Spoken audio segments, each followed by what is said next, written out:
जय हिंद दोस्तों, मैं हूं अनूप और आप सब लोग देख रहे हैं ग्लोबल कॉन्फ्लिक्ट। दोस्तों 2010 में रशिया द्वारा सुखोई Su-57 को पहली बार दुनिया के सामने लाया गया था। पर दोस्तों उससे 10 साल गुजरने के बाद इस साल मतलब 2020 को ही रशिया को इन एयरक्राफ्टों को लेके सबसे बड़ा सक्सेस मिला। और दोस्तों वो सक्सेस है एयरक्राफ्टों को ऑपरेशनली अपने बेड़े में शामिल करना। तो दोस्तों तास न्यूज के रिपोर्ट के मुताबिक रशियन फोर्सेस को अपना पहला Su-57 मिल चुका है, जबकि दूसरी तरफ अमेरिका को अपने F-35 एयरक्राफ्टों को लेके इस साल झेलना पड़ा है बहुत सारे नुकसान। और दोस्तों आज के इस वीडियो में मैं आप लोगों को रशिया के सुखोई Su-57 और अमेरिका के F-35 को लेके इस साल के सबसे आखिरी अपडेट के बारे में बताऊंगा। तो डिटेल में जानने के लिए वीडियो के आखिर तक बने रहिए और चैनल को सब्सक्राइब और वीडियो को लाइक जरूर कीजिए। तो दोस्तों हाल ही में तास न्यूज एजेंसी की तरफ से एक रिपोर्ट पब्लिश करते हुए बताया गया है कि रशिया के एरोस्पेस फोर्स द्वारा पहला बैच के सुखोई Su-57 फाइटर एयरक्राफ्ट को रिसीव किया गया और इन एयरक्राफ्टों का डिलीवरी साउदर्न मिलिट्री डिस्ट्रिक्ट के एक रेजिमेंट को किया गया है। जबकि दोस्तों ये खुशखबरी रशिया को इस महीने के शुरुआती समय में मिलना था, क्योंकि अगस्त में तास न्यूज द्वारा ही रिपोर्ट किया गया था कि दिसंबर महीने में एयरक्राफ्टों का डिलीवरी शुरू होगा।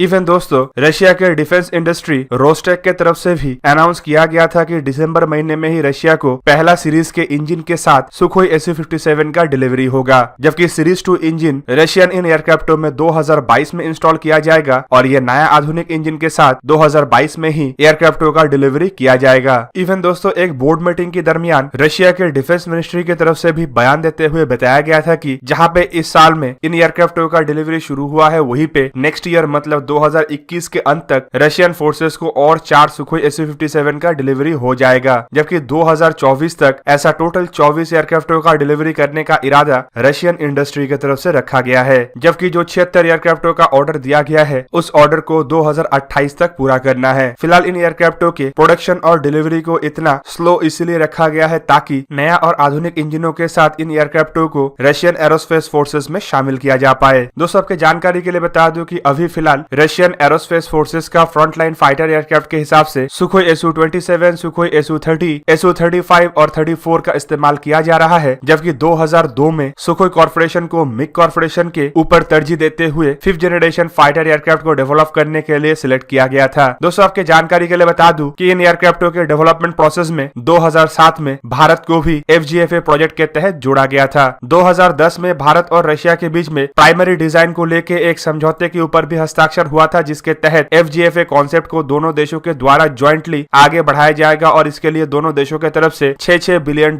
के एक इन्वेस्टमेंट भी किया जाएगा। पर 2018 तक इंतजार करने के बाद इंडिया द्वारा इस प्रोजेक्ट से अपने आप को बाहर कर लिया गया। उस दरमियान रशिया के सुखोई Su-57 के प्रोजेक्ट के फ्यूचर को लेके भी काफी ज्यादा सवाल उठा। जबकि भारत के तरफ से इस प्रोजेक्ट से अपने आप को बाहर करने के पीछे जो तथ्य दिया गया वो भी सवाल उठा रहा था कि रशिया के सुखोई Su-57 कितना क्रेडिबल फाइटर एयरक्राफ्ट होगा। खास करके एयरक्राफ्टों में इस्तेमाल होने वाले इंजन और एवियोनिक्स को लेके भारत की तरफ से सबसे बड़ा सवाल उठाया गया था। इवन अभी भी जो एयरक्राफ्टों का डिलीवरी किया गया है उसमें भी स्टेज 1 के इंजनों का इस्तेमाल किया गया है, जिसे एक ट्रूली स्टेल्थ इंजन नहीं कहा जा सकता। इवन इन एयरक्राफ्टों के डिजाइन को लेके भी थोड़ा बहुत सवाल है, क्योंकि ये डिजाइन एयरक्राफ्टों को एक प्रॉपर स्टेल्थ एयरक्राफ्ट नहीं बनाता है। रशिया की तरफ से भारत को भरोसा ये भी दिया गया था कि जल्द से जल्द इन खामियों को दूर किया जाएगा और भारत के जरूरत के मुताबिक एयरक्राफ्टों के डिजाइन को तब्दील भी किया जाएगा। पर इसके अलावा सवाल ये भी था कि रशिया भारत को कितना हद तक टेक्नोलॉजी ट्रांसफर करने के लिए तैयार है और डिजाइन और डेवलपमेंट के फेज में भारत को कितना हद तक जोड़ने के लिए रशिया अब तक तैयार हुआ है। और दोस्तों इंडिया अपने आप को इस प्रोजेक्ट से बाहर जो निकाला है उसके पीछे मेन कारण टेक्नोलॉजी ट्रांसफर और मेक इन इंडिया का ही क्लॉज है। पर फिर भी कई बार रशिया की तरफ से ये इशारा किया गया है कि भारत फ्यूचर में इस प्रोजेक्ट में अपने आप को जोड़ सकता है। दोस्तों आपके जानकारी के लिए ये भी बता दूं कि 2018 में डिफेंस मिनिस्टर निर्मला सीतारमण की तरफ से ये भी कहा गया था कि फ्यूचर में अगर रशिया द्वारा अपने फोर्सेस के लिए बड़े मात्रा में इन एयरक्राफ्टों को इस्तेमाल किया जाता है तो भारत की तरफ से भी सोच विचार किया जा सकता है। पर हाल ही के रिपोर्ट के मुताबिक भारत ना ही किसी देश के साथ ज्वाइंटली 5th जनरेशन फाइटर एयरक्राफ्टों को बनाने की तरफ आगे बढ़ रहा है और ना ही किसी देश से फिलहाल 5th जनरेशन फाइटर एयरक्राफ्ट को डायरेक्टली परचेस करने में कोई इंटरेस्ट दिखा रहा है, बल्कि भारत अपने AMCI एयरक्राफ्टों को लेके ही आगे बढ़ना चाहता है। वहीं पे दूसरी तरफ रशिया द्वारा कई बार इन 2 साल के दरमियान भारत को FGFA प्रोजेक्ट को फिर से रीओपन करने के लिए रिक्वेस्ट कर चुका है और रशिया अपने सुखोई Su-57 के एक्सपोर्ट वर्जन को भी भारत को बेचने के लिए तैयारी कर रहा है। रशिया के उच्च अधिकारियों की तरफ से भी बयान देते हुए ये कहा गया है कि फिलहाल उनके तरफ से आशा किया जा रहा है कि सुखोई Su-57 के रशियन फोर्सेस में शामिल करने के बाद कुछ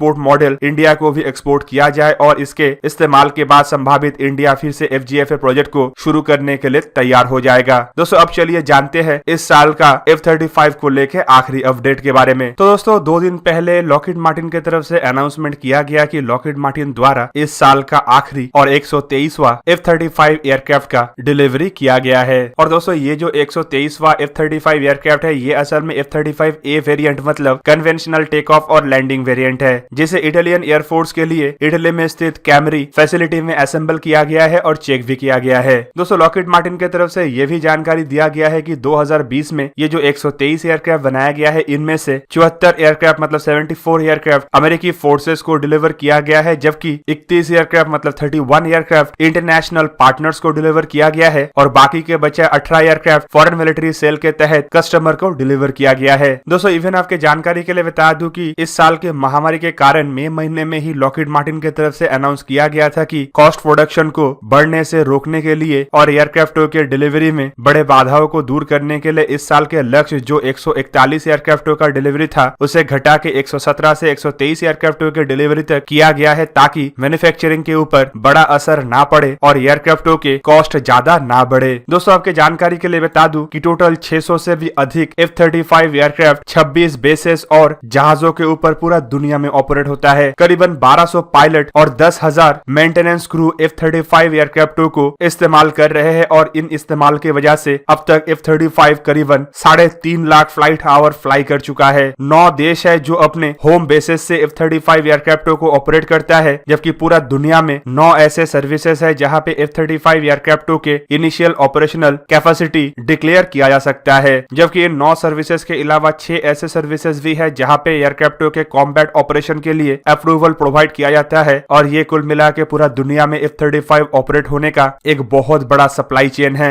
दोस्तों 2019 के अप्रैल महीने से लेके 2020 के अक्टूबर महीने तक करीबन 18 महीने लगातार अमेरिकी फोर्सेस के द्वारा F-35 एयरक्राफ्टों के डिप्लॉयमेंट अपने सेंट्रल कमांड एरिया में किया गया है, जहां पे एयरक्राफ्टों के ऊपर बारीक परीक्षण और एयरक्राफ्टों के कैपेबिलिटी को भी जांचा गया। और दोस्तों इसी वजह से 2020 में इन एयरक्राफ्टों के मिशन कैपेबिलिटी रेट को भी बढ़ाते हुए 70% किया गया है, जो इस कैटेगरी के किसी भी एयरक्राफ्टों के तुलना में काफी अधिक है और इसी वजह से F-35 एयरक्राफ्ट को एक दुनिया के बेहतरीन एयरक्राफ्टों में गिना जा रहा है। दोस्तों एक तरफ जहां पे सुखोई Su-57 फाइटर एयरक्राफ्ट के पहले एयरक्राफ्ट का डिलीवरी इसी साल हुआ है, तो वहीं पे इस साल अमेरिका के द्वारा बनाया हुआ ऐसा ही एक 5th जनरेशन फाइटर एयरक्राफ्ट मतलब F-35 के 123 एयरक्राफ्ट निर्माण करना संभव हो पाया है। ये एक तरीके से ये भी दर्शाता है कि फिलहाल 5th जनरेशन फाइटर एयरक्राफ्टों के डेवलपमेंट और ऑपरेशनल कैपेबिलिटी में अमेरिका रशिया से काफी आगे है और रशिया को अभी भी कई सालों का इंतजार करना पड़ सकता है अमेरिका के बराबर पहुंचने के लिए। इवन दोस्तों ये कई सालों के इंतजार के दरमियान एक्सपेक्ट तो ये भी किया जा रहा है कि अमेरिका अपने आप को इन कैपेबिलिटीज में और भी मजबूत करेगा और उस दरमियान अमेरिका खाली 5th जनरेशन नहीं बल्कि 6th जनरेशन फाइटर एयरक्राफ्टों को लेके भी दुनिया में बढ़ोतरी हासिल कर लेगा। तो दोस्तों ये था आज का वीडियो। अगर आपको वीडियो अच्छा लगा तो इसे लाइक कीजिए और मेरे चैनल को सब्सक्राइब कीजिए और साथ में बना हुआ बेल आइकन को भी प्रेस कर दीजिए ताकि आप मेरा वीडियो देख पाए सबसे पहले। जय हिंद।